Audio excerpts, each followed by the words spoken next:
Dr. Franklin, it's a pleasure to see you again. It's good to meet you, sir. You're looking very well. So you're a judge. How should I address you now, sir?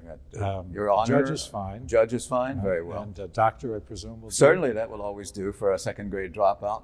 I was wondering where that doctorate came Well, from. I was given doctorates by 6 colleges for my work in electricity. So it was, some called them honorary, but I believe I earned them. Okay. I think you did. Yes. I think you did. What was the view of electricity before you? Well, it was mostly what there was it was mostly a plaything. Making people's hair stand on end, making people jump, all of this, and I began to see it as something as something that's there in the atmosphere, as oxygen is or anything else, and it ought to be explored. Had you studied science? Well, only by myself. In other words, in my independent reading and such, I certainly had studied Dr. Newton's theories and all of these sorts of things. So I've always had. I think I've never felt that I'm the smartest person in a room, but I've always been pretty sure I'm the most curious person in a room. That goes a long way, doesn't it? It certainly does. And, I like to tell the young people that, how many smart people do you know that never get anything done? Mm-hmm. Mm-hmm. Well, let me ask you something. You were among the people in this room that drafted and debated and drafted the Constitution, but you were also a signer of the Declaration of Independence. Yes, I was. And were there some other gentlemen here that had that credential? There were a few. Yes, Robert Morris was, and there were other people here who. Roger Sherman, I believe, also. They're probably, I forget the count, something like 5 or 6 of us, something like that, had been here. When you signed the Declaration, did you have a sense that you were taking your life in your hands? Yes, I did. I did have that sort of, but we had never had British troops here in the street in Philadelphia, and it was perhaps a distant sort of fear. I tell you, when I really felt that my life was in danger was when I sailed to France. And had a price on my head at that point, going to visit a foreign government to rebel against Great Britain. And so I knew that the Atlantic was full of privateers and British warships and such. And at that point, I actually even made out another will. Well, I'm glad you didn't have to use it. Yes. How long were you in France that trip? Well, that was the only trip I made to France, and that will come to nearly 9 years by the time we finally get them to come on as on the alliance, and when the general begins to win a battle or two, and then of course wrapping up signing the treaty with the British there and wrapping up our business there, and I will be there from 1776 till 1785. Am I mistaken, or did you also go to Holland to try to raise money? Actually, John Adams went to Holland. I did go to some other places, but mostly I stayed in Paris. Did you enjoy Paris? Well, as much as an old man in his 70s, approaching 80 years old, and having to get out of bed every morning and doing all this, I did. I mean, there have been tales I've heard about saying that I had a wonderful time in Paris, and I was flattered by many of those things. But it was wonderful. There were, of course, the intelligentsia in Paris was a wonderful group, and the salons where the business was done, but also happened to be parties, if you will, were enjoyable. And you were a favorite of the ladies. I was a favorite of the ladies, but I hear that all the time. But John Adams wrote. He told me in his diary, he wrote that what bothered him was every day where the old ladies and the children would pull up in their carriages to the house where we were staying and come out and want to see the great Dr. Franklin. So it wasn't just the ladies. When you first went to France, were you fluent in French? No, I thought I might be. John Adams quickly disabused me of that because he's a Harvard graduate and I was a second grade graduate, if you will. I don't know if you've ever tried to learn a language by reading a book and then you find when you go to where people speak that language, you all of a sudden find that they're not supposed to talk that fast, and speaking, I had a little problem with that. And I also, in writing, I would get the vocabulary, but I might use the wrong gender, the wrong case, and all this sort of thing. But and John Adams spoke it fluently, what really made him angry was that he did everything right and I did everything wrong, and the people liked me better. They said I seemed sincere. Did you ever consider running for office, for the presidency, for instance?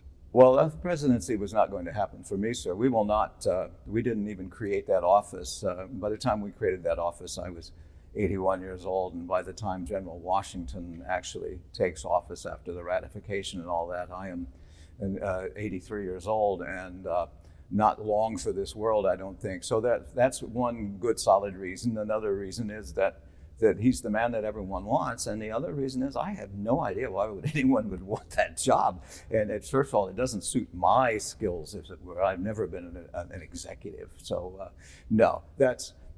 I'm quite happy not being the president. So a general is well suited. I believe he is. I believe he's the best man we have.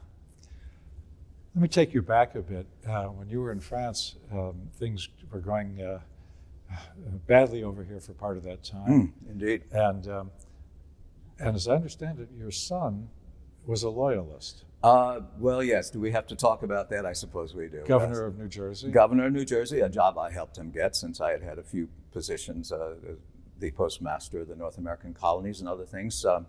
Yes, that is a problem. In fact, we are estranged over that issue. To the great chagrin of my daughter, who loves us both. And my daughter does not see it as a political spat. She sees it as two stubborn men. And given the benefit of time, I do believe she's probably right. But it was not uncommon, was it, for families to be riven over this families, issue? Churches, communities.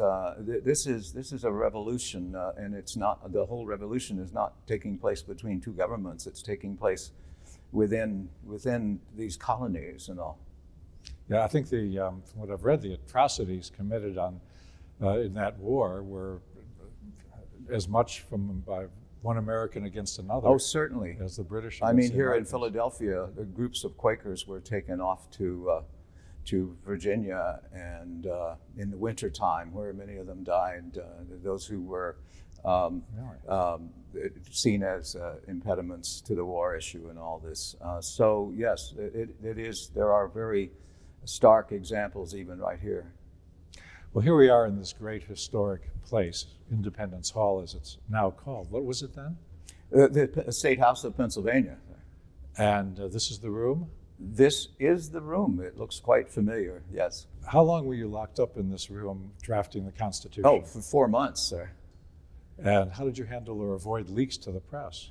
Well, General Washington, to his great credit, made sure that nothing left this room. People's diaries, anything else that were forbidden to say anything. We had the doors and windows locked up, and it was rather hot. And you can imagine the atmosphere with 50-some men with all their vile habits and such locked up in one room in the summertime. That's why we would try to get away by 2 or 3 o'clock and go to the city tavern or something to meet in a more congenial atmosphere.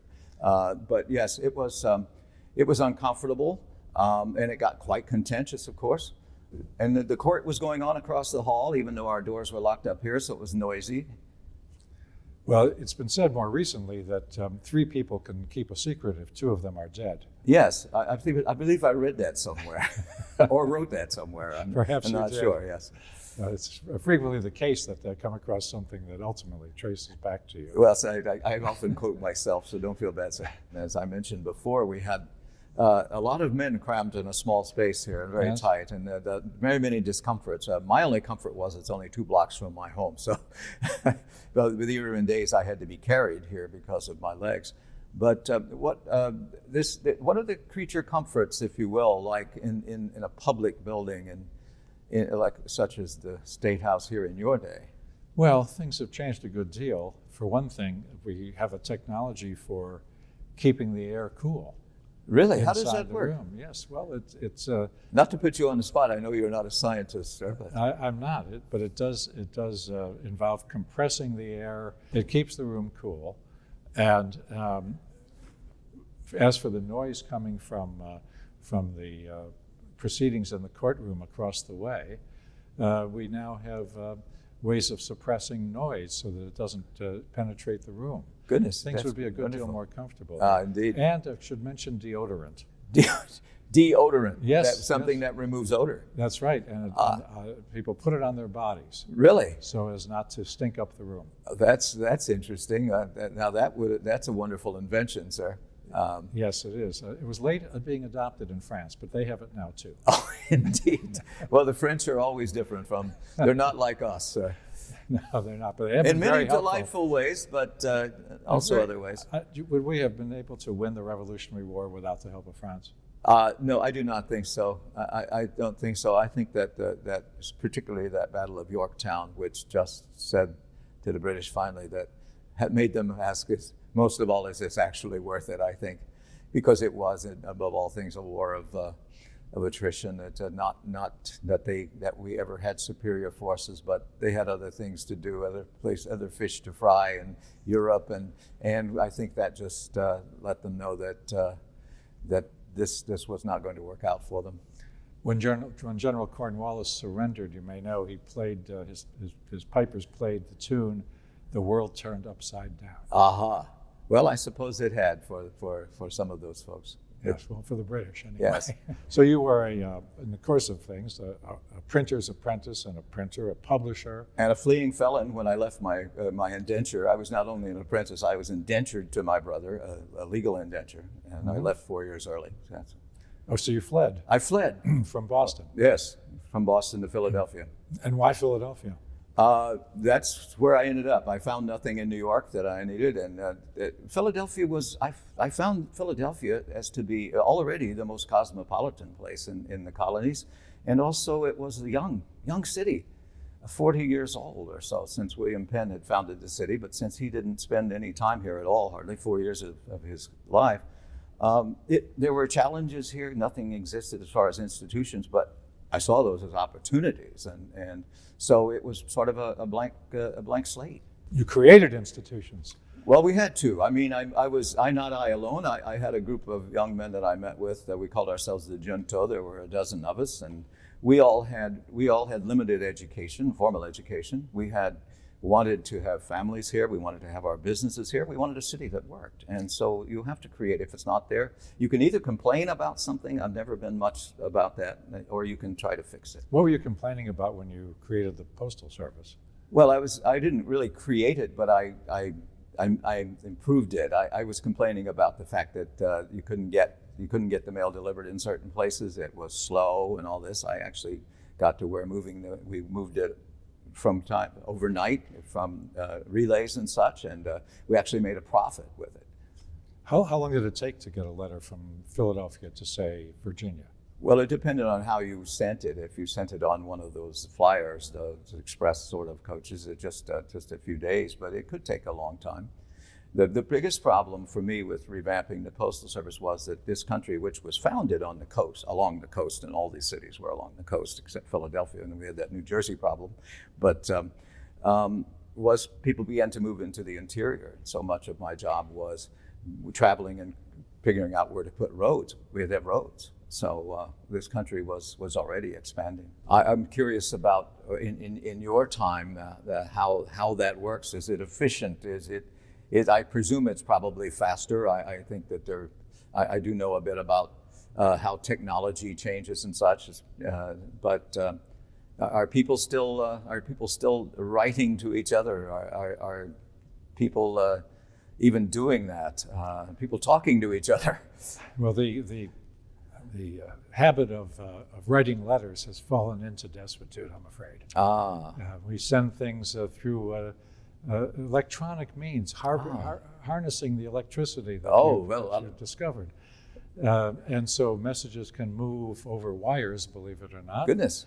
But the Postal Service is still there. The Post Office has been transformed into the Postal Service. As it's a government enterprise, it loses money, and most of what it delivers is considered junk. Advertisements, Goodness, flyers, all sorts of unwanted or unsolicited. Oh yes, but as materials. a former printer, I think these flyers are important. You know, someone's economy depends upon those. Well, I'm sure you're right about that.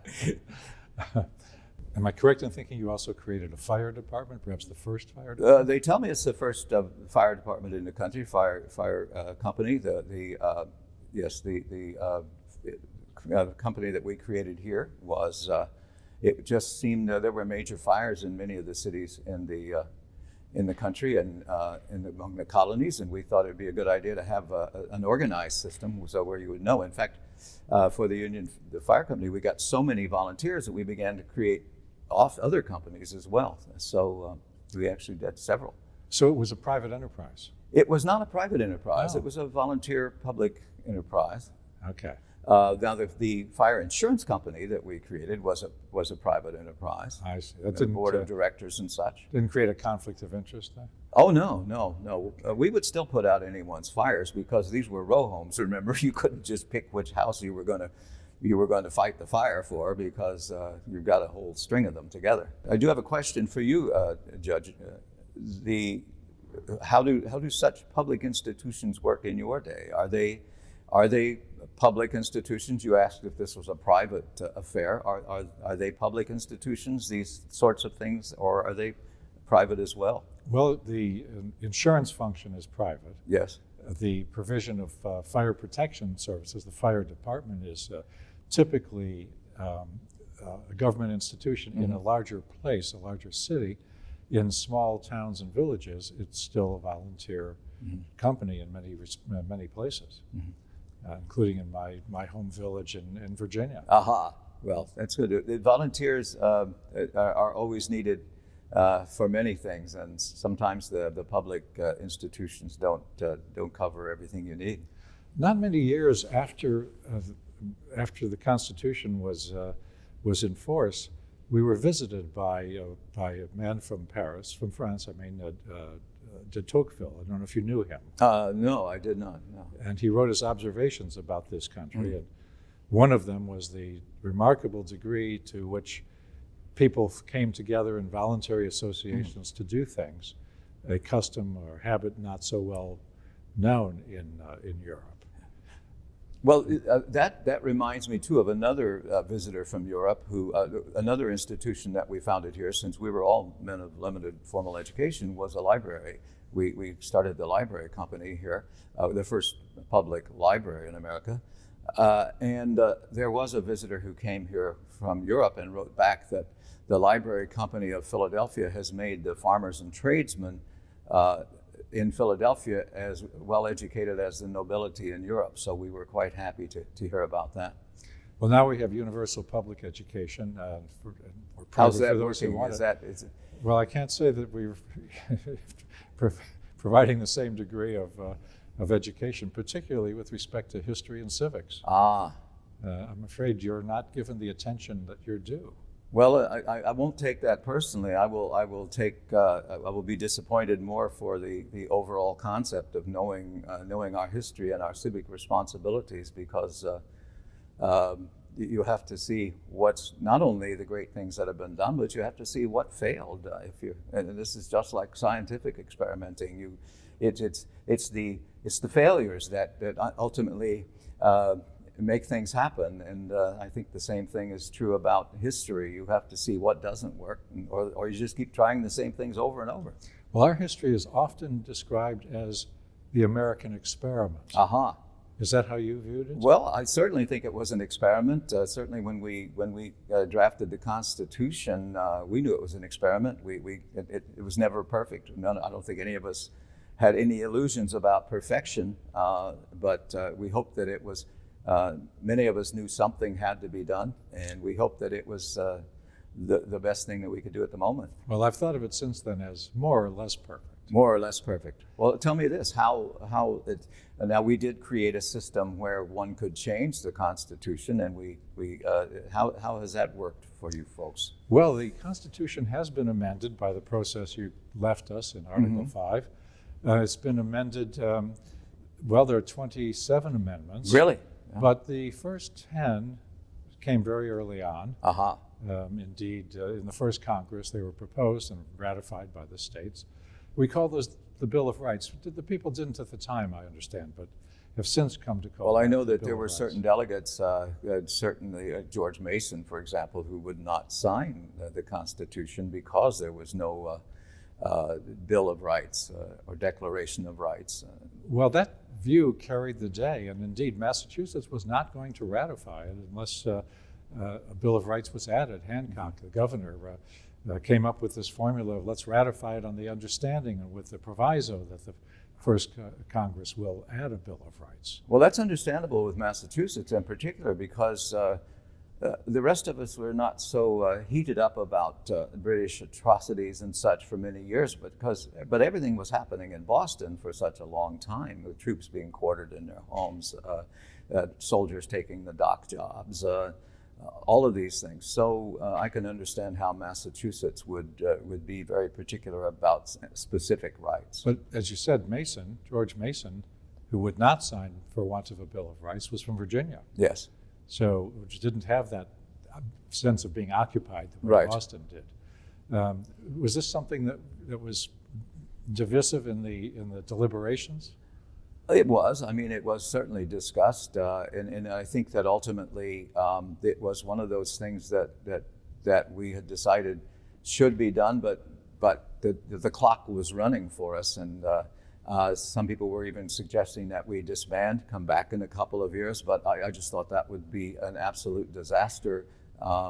You don't say someday we'll fix that. We had to, some things we had to fix now. One thing that we had, since you're a judge, I'll ask you this. One provision that we made in the Constitution was for a judicial system, but we didn't really define it very much, or what.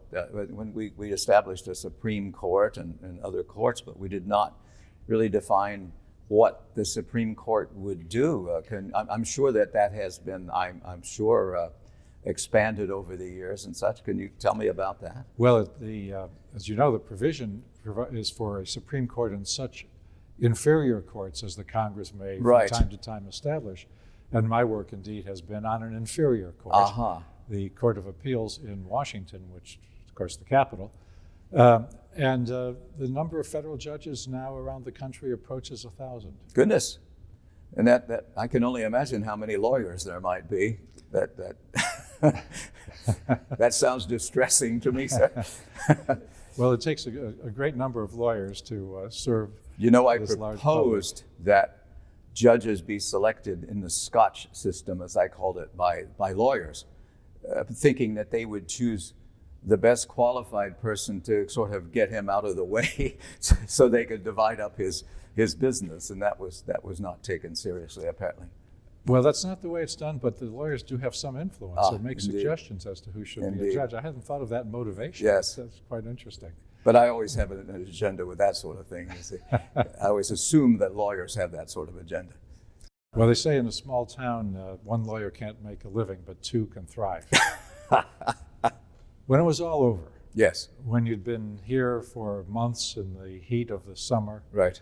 and the convention broke up to send the draft constitution to the states for ratification, it's said that your view was that you had given us a republic if we could keep it. What did you Indeed. mean by that? Well, I first of all, in my mind was, as I dealt with in my closing address to the Congress, that we even get this thing ratified, and that people leave here and not tell all the problems that happened here, but try to get the thing ratified. So my first concern was that we even have a constitution and therefore a republic. But I also knew that governments are very fragile, and especially with what we had sort of cobbled together, if you will, for a constitution, compromises and such, and things, imperfections that we knew were imperfections, but we knew that human beings were designing this. And so I had hoped that it would be a government that would last. But again, we were, in many ways, even though we sort of gave some nods to the British system and such, we were making this up as we went along. And I hoped that the fact that it was not an inflexible document, the Constitution, that it could be changed, but not easily, so that it sort of didn't clay to the immediate passions, or as some of my people who think otherwise in this group will talk about the passions of the masses. But it was not easily changed, but it could be changed because I knew that thinking would evolve. Legal thinking, personal thinking, societal thinking would change.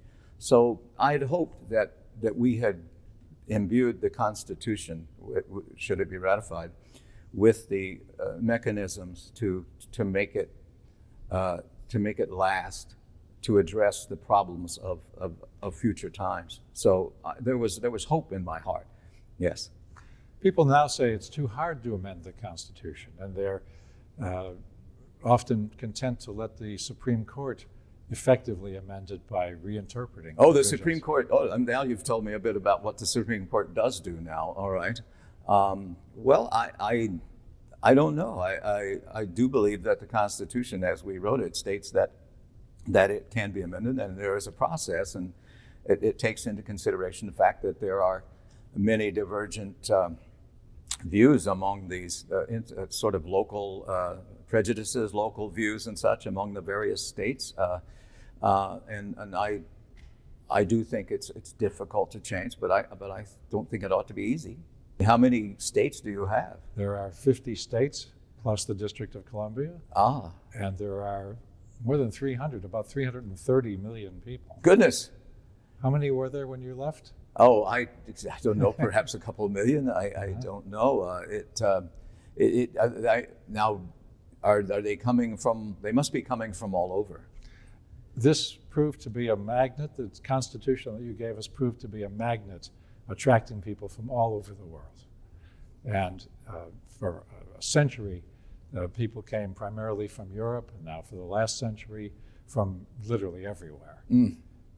And have swelled our ranks. Well, how do people feel about that? I know that people in my day, that if you're from Pennsylvania and went to Virginia, they looked at you suspiciously. How do people feel about people coming from other countries?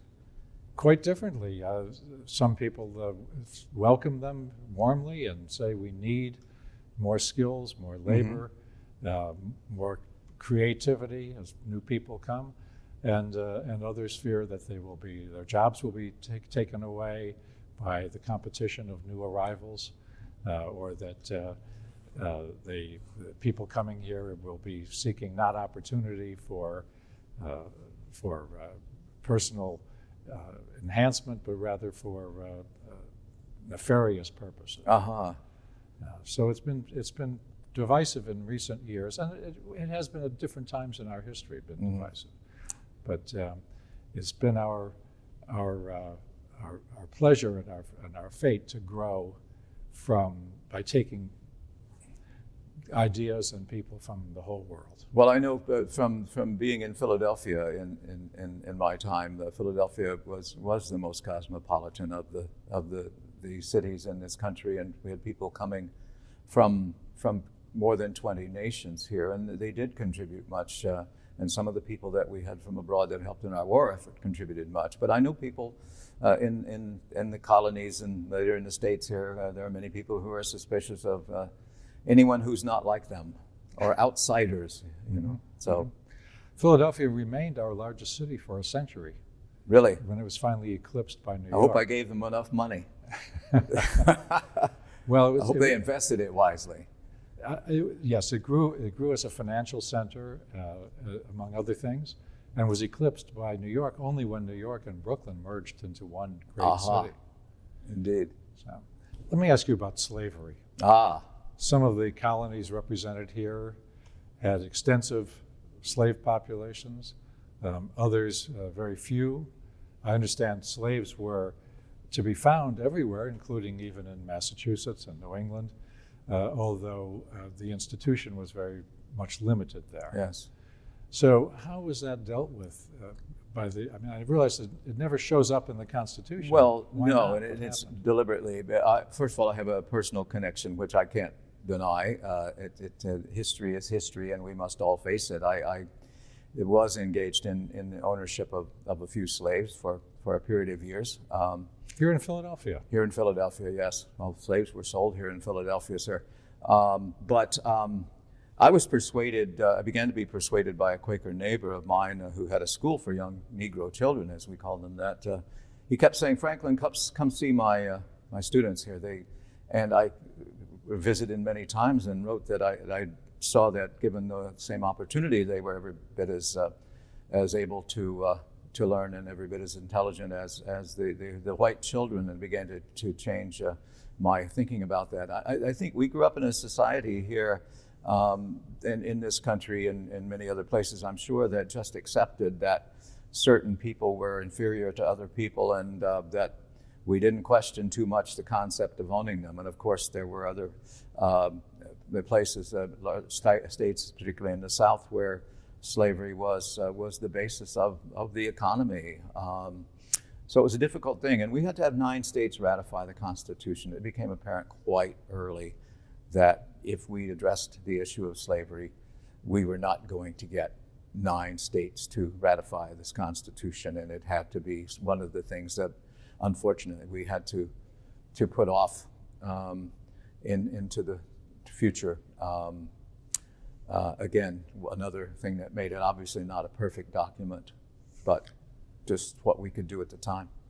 Well, it became the most important issue of the next century and eventuated in a terrible civil war. Well, I'm not surprised. I'm absolutely not surprised. I can tell you that I feared that if it were not something that were addressed, that it was already becoming apparent that it was going to be a great problem. 600,000 dead in the war. Goodness. Well, sir, I have to ask you about things in your time. I was concerned about a great many things, maybe more than some other people, because I had seen more of the world, perhaps, than most of my peers. But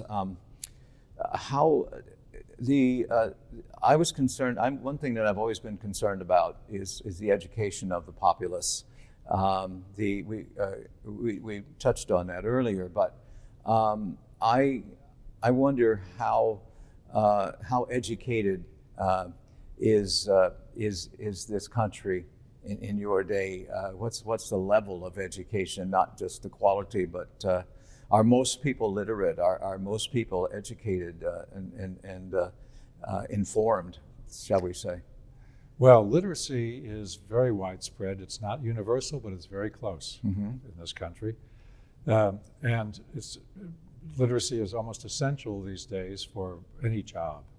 We just don't have the kind of labor that can be done anymore without being able to read instructions and write out reports.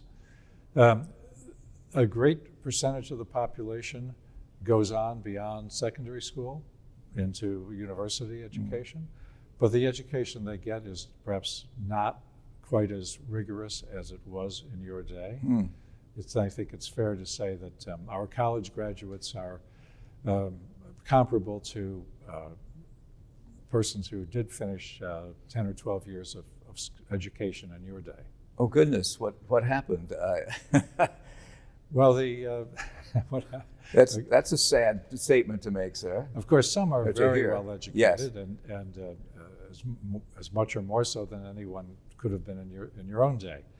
But they often have to go to a postgraduate education to attain that level, particularly in the sciences. For one thing, there's so much more to learn. I can only imagine. I mean, I'm here in what they're calling the age of enlightenment, and things are exploding. In fact, I've said many times that I wish I had been born later because so much is happening. I can only imagine that. Now, I did advocate when I helped to advocate the starting of our college here in Philadelphia that we have education that goes beyond the law and the clergy and all of this sort of thing, that for all sorts of disciplines and such. So I understand that obviously that hopefully that it's more broad-based. But another question I had, though, is many of our people were concerned.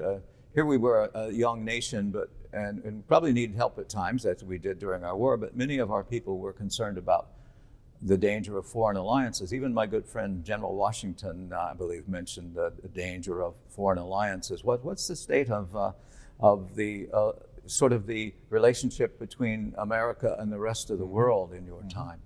You knew Monroe, I believe. I knew a young officer named Monroe. Yes. James Well, Monroe. He became president eventually. Ah. And laid down the doctrine, the Monroe Well, I suspect Doctrine. Virginia will have many presidents given that 3/5 rule. So So I wanted to ask you about that. So President Monroe in 1823 laid down a doctrine that we would not tolerate European entanglements anywhere in the Americas. And we were able to enforce that reasonably well for a century and more. Today, flash forward, we are engaged with multinational organizations that perform various functions. The United States is the largest power in the world, and military and economic. And we have a presence, even a military presence, in over 100 countries. 100 countries. Often a small presence. Now we disbanded our army after the war. And many people were violently opposed to a standing army. So George obviously, Mason among them. Yes. Obviously, our army is standing all over the world. That's exactly right, as well as the Navy. We finally have a Navy, a decent Navy. Good. We do. And an Air Force I wouldn't attempt to explain. Well, I did. I did see men fly. No. I was in Paris when the Montgolfier brothers went up in a balloon. I was with Mrs. John Jay and their daughter. And I did envision that possibly that sort of balloon flight and whatever else might evolve could be used for military purposes, reconnaissance, that sort of thing. So the concept of an air force is not totally alien to me, although I suspect it's much more sophisticated than I would ever imagine. Well, imagine that balloon has a motor, if you can even conceive of that. Is it electric? I won't ask. No, I'm afraid it burns gasoline. Or all right. Oil, I should say. And carries, say, 300 people and can go halfway around the world. Goodness. So I keep saying goodness, but I'm not sure it's all good. But it's remarkable that you've had that experience and could envision that it would improve over time. Yeah, which is I think that's the nature of things. Things are never going to be what they are now. You're an optimist. Well, I think one can be an optimist or a pessimist. There's very little middle ground, sir, and a cautious optimist, I suppose. Help me with something in the Constitution.